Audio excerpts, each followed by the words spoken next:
Hello, everyone. Here we are in my top 10 list, number 7. And the title of this one is What is EMDR Music? So let us go check out the slides and see what they have to say.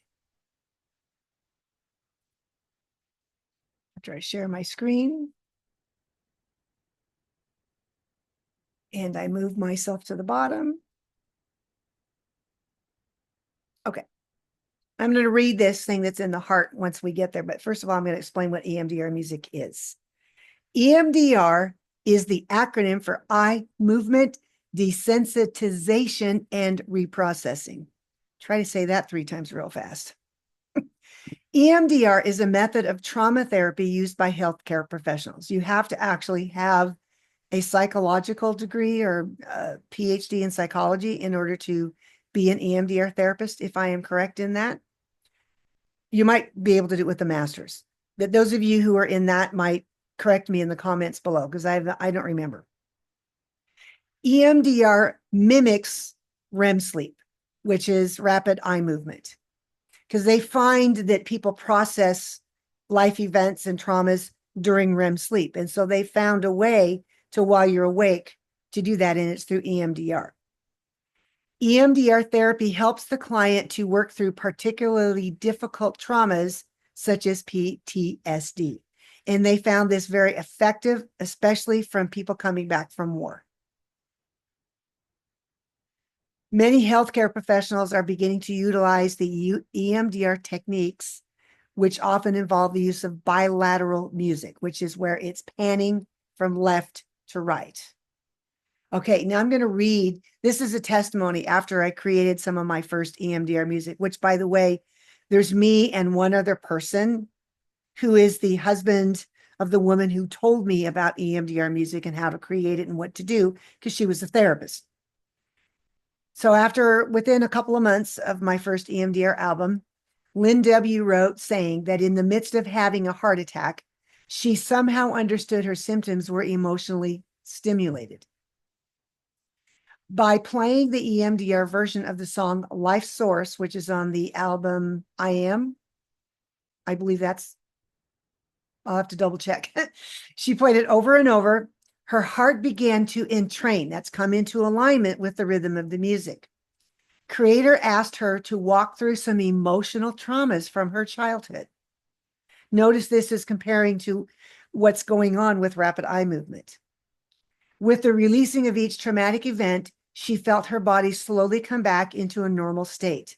Tests at the emergency room indicated there was no damage to her heart at all.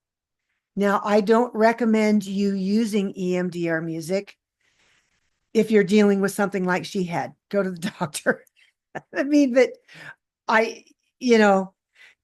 if you're having emergency situations, there are emergency measures that are needed. But I thought that was a pretty cool testimony that I would share with you. How to use the EMDR music it's best to use the headsets or earbuds at low volumes. Because remember that the closer you have something to your ear, you have to be very careful that it doesn't do any damage. So that is my disclaimer there. Listen to one song at a time with breaks between listenings, because you can overwhelm yourself with something. So just listen to it as long as you feel you need to listen to it, and just repeat a few times a day, a couple times a day, however.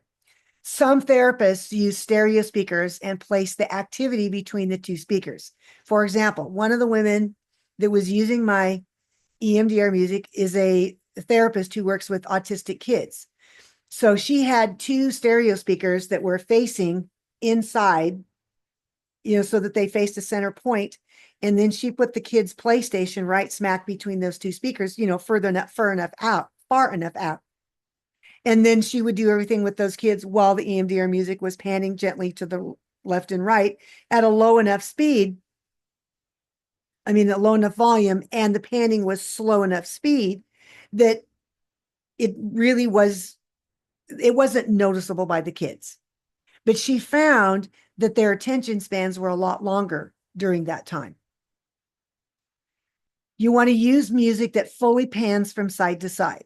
There are some that the music is just constant in the background, but they have a bell that goes left and right. I think that the effect is going to be much better if the entire thing pans. That's just my recommendation.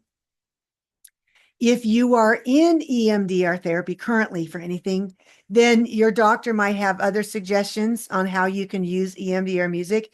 And I would love to hear those so I can add them to the website.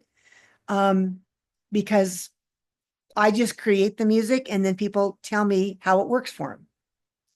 And that is the end of that one. So next, we're going to talk about the solfeggio frequencies. But again, as I say here, EMDR therapy and EMDR music work well together. If you want to use the music on your own, just be careful to pay attention to your body, what it wants.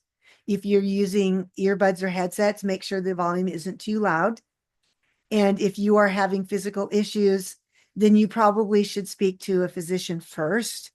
But if you're like this Lynn lady and feel comfortable enough doing something on your own, then that's on you. And I hope you have the same results that she did. So we'll see you in the next one about the ancient solfeggio frequencies.